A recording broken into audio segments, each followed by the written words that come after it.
Next please read this. A gift may also be revoked. देखो ये heading में क्या कहता है, सस्पेंशन था, है ना, सस्पेंशन था, but now we are dealing only with the revocation. Don't forget this. A gift may also be revoked in any of the cases save want or failure of consideration in which if it were a contract it might be rescinded। अब ये समझ लीजिए ये क्या तरीका हो गया, फिर एक टेक्निकल लाइन। अब समझिए इस बात को। तो this is this second mode of revocation. पहला मोड ऑफ रिवोकेशन क्या था, पहला मोड ऑफ रिवोकेशन था कि म्यूचुअल एग्रीमेंट से था, that was the mutual agreement. Basically 126 इस लाइन को पढ़िए। Section 126 lays down two modes of revocation of gift. दो तरीके बताता है, गिफ्ट दो तरीकों से रिवोक हो सकती है। Number 1 revocation by mutual agreement, number 2 revocation as in the case of contracts. तो we have dealt this part, ये हम पढ़ चुके हैं। रिवोकेशन बाय म्यूचुअल एग्रीमेंट हम लोग पढ़ चुके हैं। Agreement of both, donor and donee के एग्रीमेंट म्यूचुअल एग्रीमेंट से भी रिवोक हो सकती है, ये हम लोग अभी पढ़ चुके हैं। एक दूसरा मोड ऑफ रिवोकेशन है, वो है as in case of contracts. अब मैं आपको लैंग्वेज पढ़ता हूं आपके लिए, काम मेरा है पढ़ने का, मैं पढ़ूंगा। ए गिफ्ट में ऑल्सो भी रिवोक्ड, यानी कि दूसरा तरीका हो गया, एक गिफ्ट को ऐसे भी रिवोक किया जा सकता है। कैसे? In any case in which if it were a contract, यदि यह एक कॉन्ट्रैक्ट होता, अंग्रेजी है ये, if it were a contract, यदि यह कॉन्ट्रैक्ट होता, इट माइट बी रिजेंडेड, इसको नलीफाई किया जा सकता था। जैसे फॉर एग्जाम्पल आप समझिए पहले क्या क्या।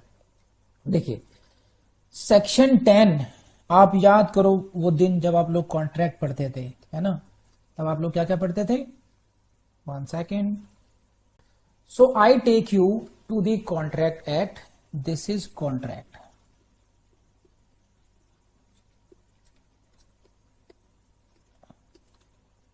Section 10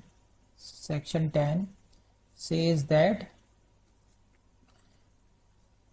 an agreement is a contract, है ना, by the free consent, entered by free consent। एक इसकी थे free कंसेंट, दूसरा लॉफुल ऑब्जेक्ट फॉर कंसिडरेशन,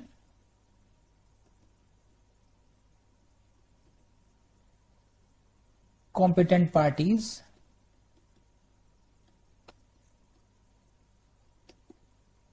है ना।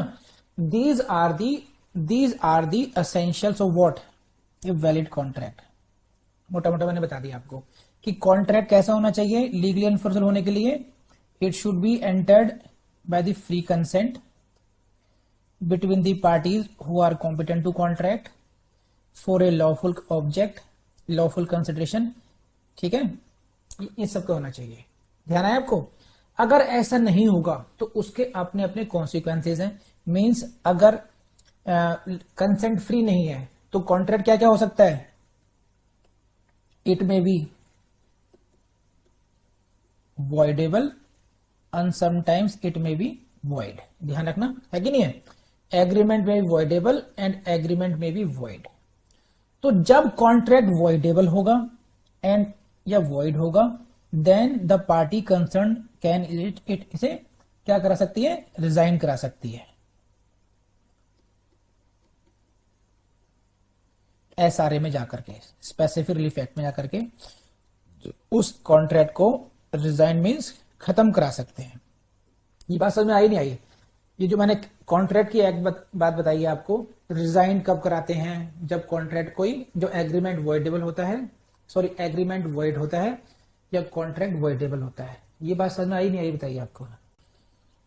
ये जो लाइन है, if it were a contract it might be rescinded, एक कॉन्ट्रैक्ट को रिजाइन कब करते हैं, जब ये वॉइड हो या वॉइडेबल हो। बोलो हाँ या ना। A contract can be rescinded कब? A contract can be rescinded when it is declare to be void और इट इज वॉइडेबल, जब ये वॉइडेबल होगा या जब ये वॉइड होगा। अब कब कब वॉइडेबल होगा, कब कब वॉइड होगा, ये कॉन्ट्रैक्ट एक्ट का विषय है।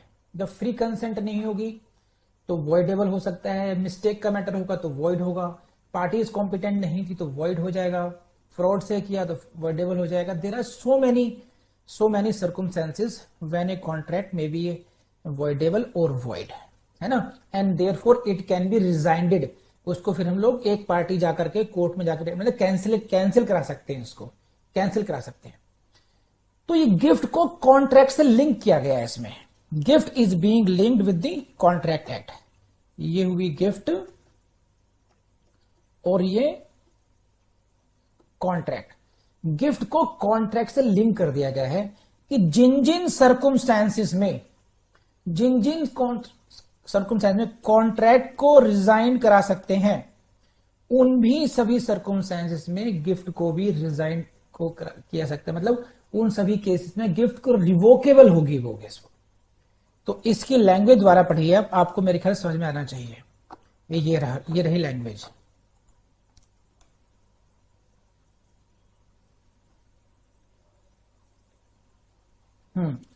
ए gift may also be revoked. एक गिफ्ट को रिवोक किया जा सकता है कब? इन एनी ऑफ द केसेस। इसको छोड़, इसको ऐसे इतने को पढ़ेंगे अभी। इन एनी ऑफ द केसेस, उन सभी केसेस में, उन सभी मामलों में, इन विच जिनमें, if it were a contract, यदि यह कॉन्ट्रैक्ट होती, it might be rescinded. It means if a contract can be rescinded, then a gift may also be revoked. But want or failure of the consideration. A contract may be rescinded for the failure of consideration, for want of consideration, but because gift is a transfer without consideration, therefore इसको छोड़ दीजिए बस। इसको मैं example समझाता हूं, समझे? इसको भी एग्जाम्पल समझाता हूं और ऐसे समझिए कि एक कॉन्ट्रैक्ट, मेरे और प्रीति के बीच में कॉन्ट्रैक्ट हुआ। There is a contract between me and the Preeti. सही है कि देखो कि मैं तुम्हें डायरेक्ट सुप्रीम कोर्ट का जज बनाऊंगा। सही है, कोई एग्जाम नहीं देना, तुमने कुछ नहीं करना, तुम्हें डायरेक्ट मैं तुम्हें सुप्रीम कोर्ट का जज बनाऊंगा। एक छोटा सा तुम्हें एग्जाम देना, एग्जाम पास करना होगा, उसकी सारी तैयारी मैं कराऊंगा। सिर्फ और सिर्फ तुमने एक काम करना है, तुमने मेरे अकाउंट में बस ज्यादा नहीं 50 लाख को ट्रांसफर कर देना, बस वो फीस है मेरी। बात समझ में आ गई? This is a contract between me and the Preeti that I will ensure something. Now I M committing A fraud upon her. Actually she gave consent, उसने इसके बारे में सहमति भी दे दी। सही है, but because her consent is taken on the basis of what? On the basis of fraud, this contract is voidable at her option. क्योंकि मैंने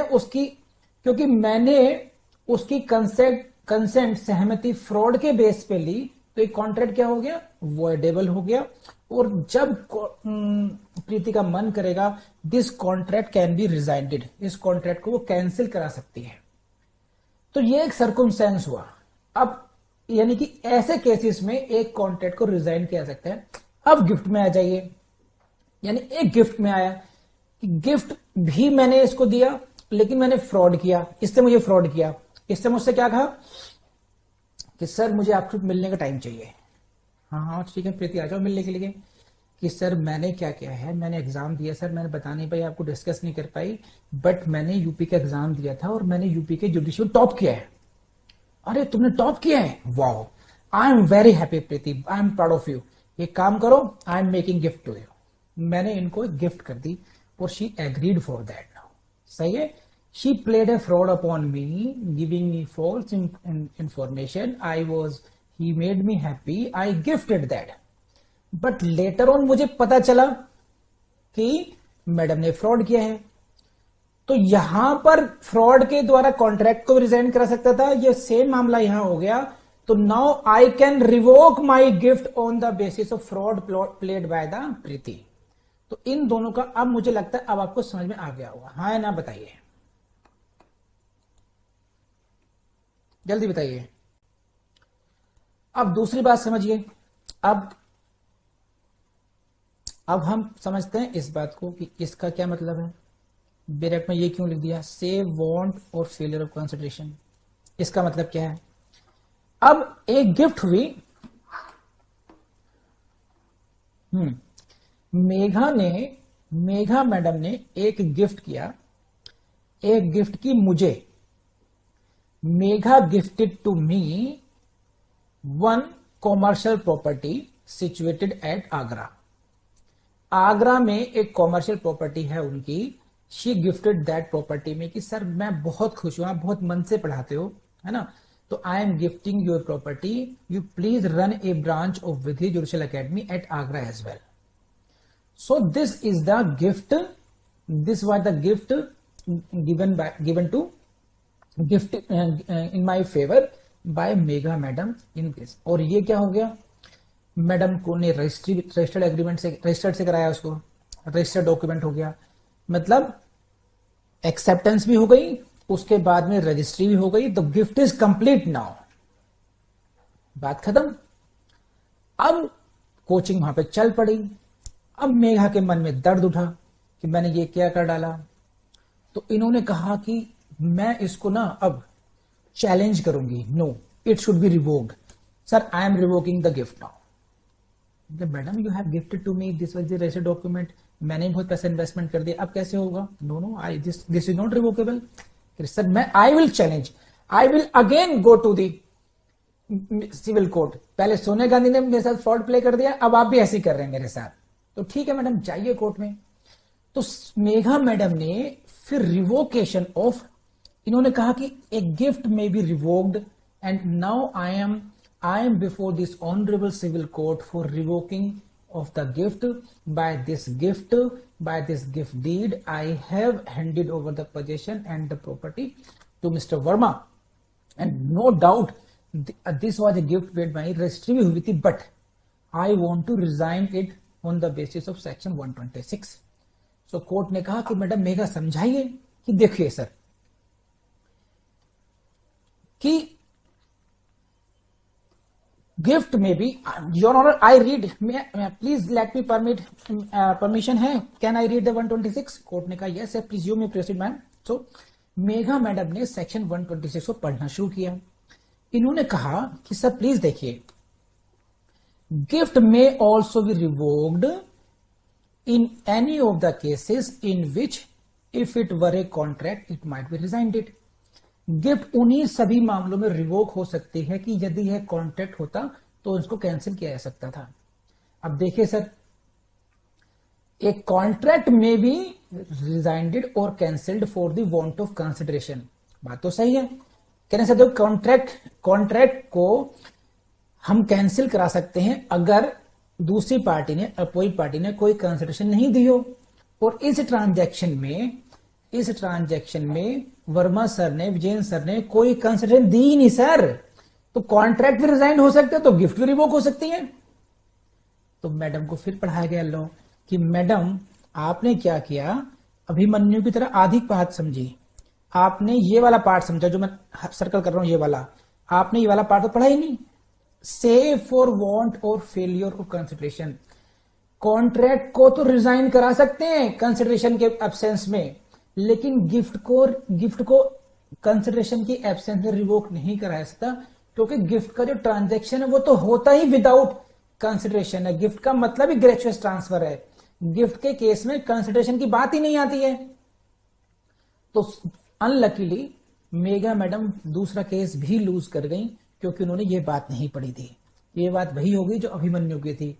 अभिमन्यु गर्भ में चक्रव्यूह तोड़ने का सब गुण सीख रहा था, लेकिन मम्मी सो गई, तो आधी बात याद रही, आधी बात नहीं जान पाया वो। तो भैया इसको मत भूलना, save for want of consideration, यहां से प्रीलिम्स में कहीं से क्वेश्चन पूछ लेगा आपसे कि वांट ऑफ कंसिडरेशन के लिए कॉन्ट्रैक्ट तो रिजाइन किया जा सकता है, लेकिन गिफ्ट को रिवोक नहीं किया जा सकता। सही है? तो आई बिलीव कि आपको यह बात समझ में आ गई होगी अच्छी तरीके से, हाँ है ना, हाँ या ना। चलिए, सो अब now come to the next part. Save as aforesaid, save as aforesaid gift can not be revoked. ये नेक्स्ट पार्ट है, save as aforesaid a gift can not be revoked. इसका मतलब क्या हुआ, इसका मतलब क्या हुआ ये समझाता हूं। It means what, gift can be revoked, gift can be revoked only, gift can be revoked only as mention above. जो दो तरीके बताए गए हैं उस तरीके से गिफ्ट को रिवोक किया सकता है, otherwise there can be no third criteria of revoking the gift. ये बहुत ध्यान रखना, इस बात को भूलना मत, क्योंकि 123 को डिस्कस करते हुए मैं आपको याद दिलाऊंगा आपको मैं ये कि save as aforesaid gift can not be revoke, gift को रिवोक नहीं किया जा सकता। कैसे, अभी हम लोग ने देखा ये। सो इसको 2-4 लाइन पढ़िए, आपको शायद क्लैरिटी का लेवल बढ़ जाएगा आपका। Section 126 provides as to how a gift may be suspended or a gift may be revoked। I hope कि आप बात समझ गए होंगे कि सेक्शन 126 क्या डील करता है कि गिफ्ट को सस्पेंड कैसे कर सकते हैं, गिफ्ट को रिवोक कैसे कर सकते हैं। It lays down what, it lays down 2 modes. How many modes, 2 modes of revocation. Suspension की बात नहीं कर रहा है ये, 2 मोड्स ऑफ रिवोकेशन की बात कर रहा है। Number 1 revocation by the mutual agreement, number 2 revocation as in the case of contract. ये दोनों को मैं एक्सप्लेन कर चुका हूं आपको, ये हम बात कर चुके हैं। A gift revocable at the pleasure of donor is no gift at all, ये मैं समझा चुका हूं आपको मैं। किसी को यहां तक हम लोग इसके टेक्निकल डिटेल्स में और अगली क्लास में जाएंगे। ये जो क्लॉज है nothing contain in this section, यहां से 126 है, क्योंकि इसको समझाने के लिए फिर आधा घंटा चाहिए, तो अब काफी लंबी क्लास हो गई अभी, है ना। तो I should and the class now. I hope कि ये क्लास पसंद आई होगी आप लोगों को, और आप लोग प्लीज मेहनत कीजिए, याद कीजिए, और मत भूलिए कि आपको पहले अटेम्प्ट में पास होने की कोशिश करनी है। तो जितना ज्यादा कर सकते हैं प्लीज उतना ज्यादा पढ़िए, जितना ज्यादा मेहनत कर सकते हैं कीजिए, क्योंकि उसका कोई भी पर्याय नहीं है, उसका कुछ भी ऑल्टरनेट नहीं हो सकता। और जितनी मेहनत अपने न्यू कोर्स को पढ़ने में करनी हो, उससे ज्यादा मेहनत आप करेंगे रिवीजन करने में। रिवीजन करने का मतलब है कि जो आपने कमाया है उसको सेव कीजिए। आपको विजय सर ने भी नहीं बात मानी, आपको सोनिया गांधी ने भी आपकी बात नहीं मानी, तो अब मेहनत कीजिए, जज बनिए। ठीक है, ठीक है। So thank you very much for attending this class. तो सी यू टुमारो। सो कर लिया वीडियो, पढ़ लिया अच्छे तरीके से। उनको आप ये सोच के मत छोड़ दीजिएगा कि भाई हमने समझ लिया है अब हम एग्जाम में ही रिवीजन करेंगे उसका, नहीं। उनका रिवीजन आपने डेली करना है, उनका रिवीजन डेली करना है। वाइल ट्रैवलिंग करना है, वाइल वॉशरूम करना है, जाते हुए करना है, मतलब दिमाग में हर समय वो घुमा के रखना है। अगर आप एडवोकेट हैं तो जो वेटिंग टाइम होता है अपने टर्न का, आप वहाँ पर भी उस टाइम को यूज़ कर सकते हैं। बहुत कम टाइम लगता है एक सेक्शन को रिविजन करने में। आप ये मत सोचिए हम आधा घंटा लगातार पढ़ेंगे। मैं आपसे कहता हूँ आप 1 मिनट के लिए पढ़िए, जहाँ पर आपको 5 मिनट मिल रहे हैं ना, आप केवल 5 मिनट के लिए पढ़ाई कीजिए, बस रिवीजन कर डालिए उसमें। तो उससे क्या होगा कि आप जो आगे आगे बढ़ रहे हैं कोर्स में, तो उसी के साथ होता क्या है कि पिछला कोर्स भूल जाते हैं। तो आपने वो काम, भूलने वाला काम नहीं करना है आपने, ठीक है। तो उसके साथ हम लोग इस लेक्चर को एंड करते हैं। मैं आपको यही सजेस्ट करूंगा, डिस्क्रिप्शन बॉक्स में चले जाइएगा, वेबसाइट को जरूर एक्सप्लोर कीजिएगा, इस चैनल की सभी प्लेलिस्ट को जरूर एक्सप्लोर कीजिएगा। हमारा जो ऐप है उसको डाउनलोड कीजिए, वहाँ पर हमने आपके लिए बहुत छोटे छोटे कोर्सेज आपके लिए डिफरेंट उसके बनाए हैं, टेस्ट सीरीज़ बनाई है वहाँ पर, और उसी में आपको 1 लाइनर नोट्स, और हम कोशिश करेंगे क्वेश्चन आंसर की फॉर्मेट में भी आपको नोट्स वहाँ से मिल जाएँ। तो उसका फ़ायदा ज़रूर उठाइएगा आप। Thank you very much.